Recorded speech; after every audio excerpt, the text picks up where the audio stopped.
बोलू.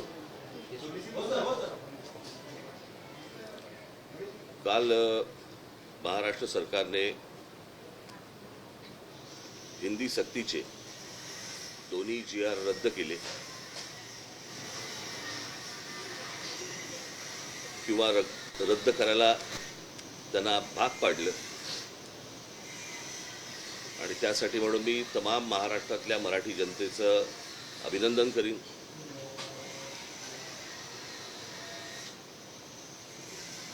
सर्व बाजूनी तो जो रेटा आला आणि त्याच्यातनं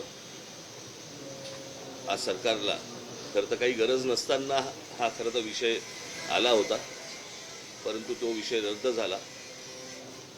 त्याबद्दल मी महाराष्ट्रातल्या अनेक मराठी जनांचे तर आभार मानीनच, पण त्याचबरोबर मी अनेक साहित्यिक, त्याचबरोबर काही मोजके कलावंत, त्याचबरोबर मराठी वर्तमानपत्राचे आणि मराठी टेलिव्हिजन चॅनलच्या सर्व पत्रकार आणि संपादकांचे मी आभार मानतो. हा विषय जेव्हा निघाला त्यावेळेला हा काही विषय क्रेडिटचा नाही आहे, पण हा विषय ज्यावेळेला निघाला सरकारकडनं त्यावेळेला सर्वप्रथम आम्ही त्याला विरोध केला.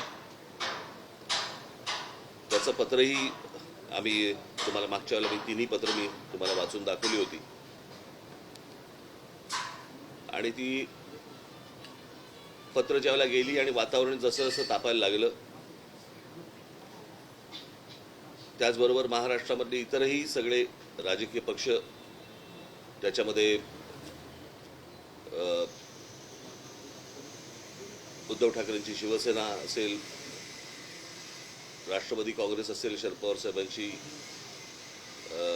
इतर राजकीय पक्ष जे महाराष्ट्रामधले आहेत, संघटना आहेत, यांनी देखील त्याला पाठिंबा दिला. आम्ही 5 तारीख मोर्चाची जाहीर केली होती. खरं तर 6 केली होती, मग ती 5 केली, कारण 6 तारखेला आषाढी एकादशी असल्यामुळे.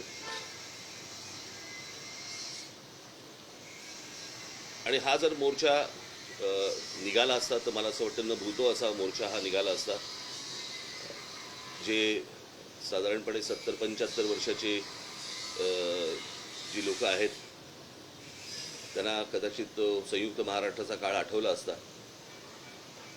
आणि तसंच त्याच प्रकारचं वातावरण एक महाराष्ट्रामध्ये निर्माण झालं आणि मराठी ताकद काय आहे हे देखील राज्यकर्त्यांना कळलं. मराठी माणूस एकवटला की काय होतं हेही देखील कळलं. त्याच्यामुळे परत असलेल्या भानगडीमध्ये सरकार जाणार नाही अशी मी आशा अपेक्षा बाळगतो.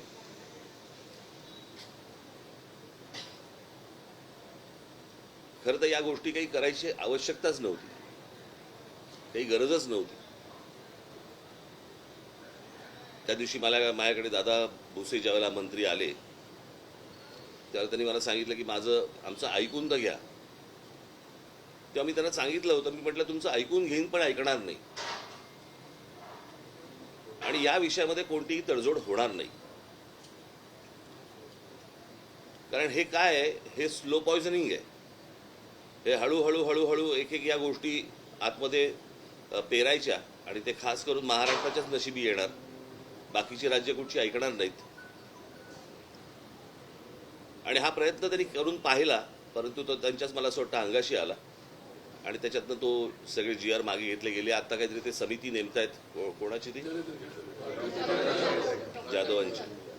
त्यांनी समिती नेमावी, त्याचा निर्णय आणावा न आणावा याच्याशी आम्हाला काही कर्तव्य नाही आहे, परंतु परत ही गोष्ट होणार नाही एवढी सरकारने नक्की लक्षात ठेवावं.